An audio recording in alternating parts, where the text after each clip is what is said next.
আজকের আমার প্রচারের টাইটেল, আমার ঈশ্বর আমার কথা শুনবেন। আমার ঈশ্বর আমার কথা শুনবেন। অবশ্যই ঈশ্বর আমাদের কথা শোনেন। আমরা অনেক সময় হয়তো তার ওপর ভরসা, বিশ্বাস, আশা আমরা রাখতে পারি না। আমরা কোনো সময় হয়তো আমরা নিরুৎসাহ হয়ে পড়ি, আমরা দুর্বল হয়ে পড়ি, আমরা চঞ্চল হয়ে পড়ি, অস্থির হয়ে পড়ি। আমরা অনেক সময় ঈশ্বরকে দোষারোপ করি যে ঈশ্বর আমাদের কথা শুনছে না, এত প্রার্থনা করছি ঈশ্বর উত্তর দিচ্ছে না।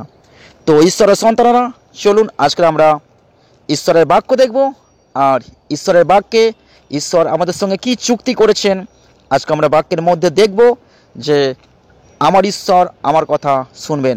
অবশ্যই আপনার কথা ঈশ্বর শুনবেন, এবং তিনি যে নির্দেশ দিয়েছেন, তিনি যে চুক্তি করেছেন, অবশ্যই তিনি আপনার কথা শুনবেন। যদি আজকে আমরা ঈশ্বরের বাক্য দেখি, মিখা 7:7 কি বলছে? মিখা 7:7 বলছে, কিন্তু আমি সদাপ্রভুর ওপর আশা রাখব, আমি উদ্ধারকারী ঈশ্বরের জন্য অপেক্ষা করব, আমার সদাপ্রভু আমার কথা শুনবেন। Amen, hallelujah. ঈশ্বরের সন্তানরা, তাহলে এই বাক্যের মধ্য দিয়ে আমরা কি বুঝতে পারছি? এই বাক্যের মধ্য দিয়ে আমরা বুঝতে পারছি, এখানে বাক্য বলছে সদাপ্রভুর ওপর আশা রাখতে হবে। সদাপ্রভুর ওপর আশা রাখতে হবে। আমরা জগতের ওপর আশা রাখি, অনেক সময় আমরা ঈশ্বরের ওপর আশা রাখি না। তাই ঈশ্বরের সন্তানরা সর্বদা আমাদেরকে ঈশ্বরের ওপর আশা রাখতে হবে এবং কি করতে হবে? ঈশ্বরের জন্য অপেক্ষা করতে হবে। দুটো গুরুত্বপূর্ণ ভাইটাল পয়েন্ট। প্রথম পয়েন্ট হলো ঈশ্বরের ওপর আশা রাখতে হবে, এবং দ্বিতীয় পয়েন্ট হলো ঈশ্বরের জন্য অপেক্ষা করতে হবে। আশা এবং অপেক্ষা, হোপ অ্যান্ড ওয়েট, খুবই ইম্পর্টেন্ট, দুটো গুরুত্বপূর্ণ বিষয়। তো ঈশ্বরের সন্তান, এই দুটো পয়েন্ট যদি আমরা ফলো করি, যদি আমরা ঈশ্বরের উপর আশা রাখি এবং যদি আমরা ঈশ্বরের জন্য আমরা যে কোনো বিষয়ে যদি আমরা অপেক্ষা করি, তাহলে সদাপ্রভু তিনি আমাদের কথা শুনবেন। এবারে ঈশ্বর তিনি কি নির্দেশ দিচ্ছেন আমরা দেখব। তিনি যে আমাদের কথা প্রকৃত শুনবেন কিনা, তিনি কি উত্তর দিচ্ছেন দেখব।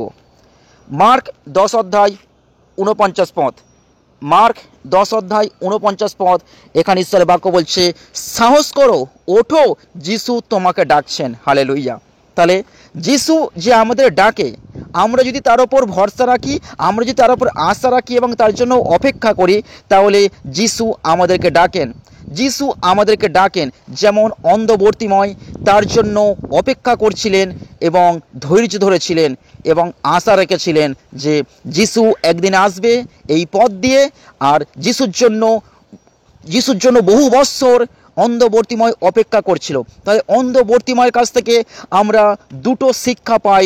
কি শিক্ষা?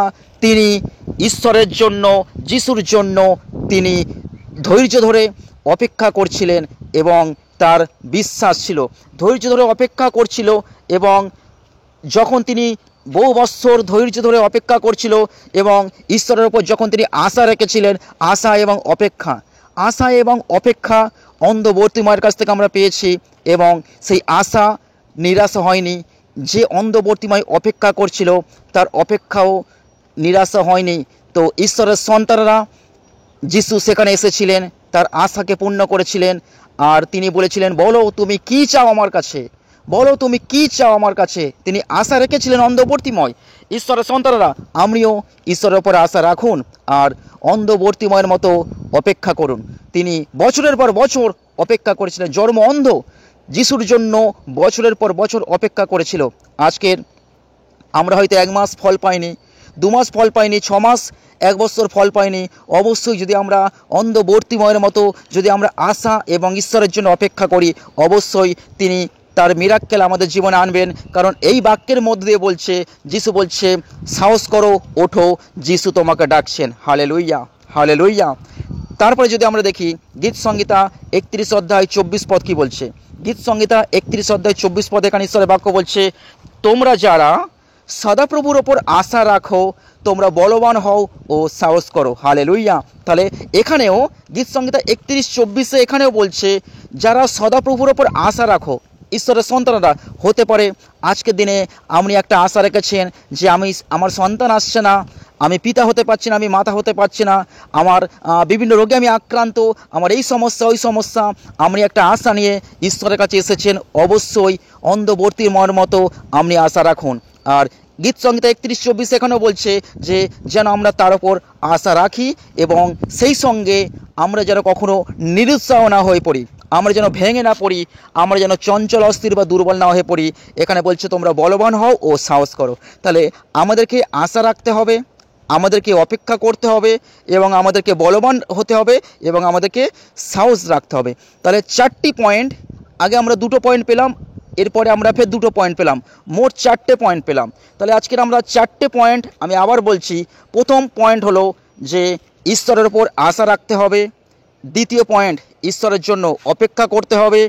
তৃতীয় পয়েন্ট, আমাদেরকে বলবান হতে হবে এবং চতুর্থ পয়েন্ট, সাহস করতে হবে, সাহস ধরতে হবে। হালেলুয়া! খুবই 4টে গুরুত্বপূর্ণ পয়েন্ট। আর এই 4টে পয়েন্ট যদি আমরা ফলো করি অবশ্যই আপনি সফল হবেন, অবশ্যই আপনি সফল হবেন। হালেলুয়া!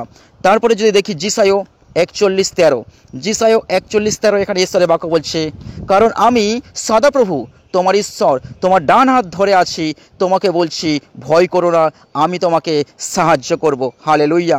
হালেলুয়া! এখানে আমরা আরও একটা পয়েন্ট পেলাম, আরও একটা পয়েন্ট পেলাম, 5 নম্বর পয়েন্ট পেলাম, ভয় করো না। 5 নম্বর পয়েন্ট পেলাম, ভয় করো না। 5টি গুরুত্বপূর্ণ পয়েন্ট আমরা পেয়ে গেলাম। তাহলে আজকের ঈশ্বরের সন্তানেরা এই 5টা পয়েন্ট আমি আবার আলোচনা করছি।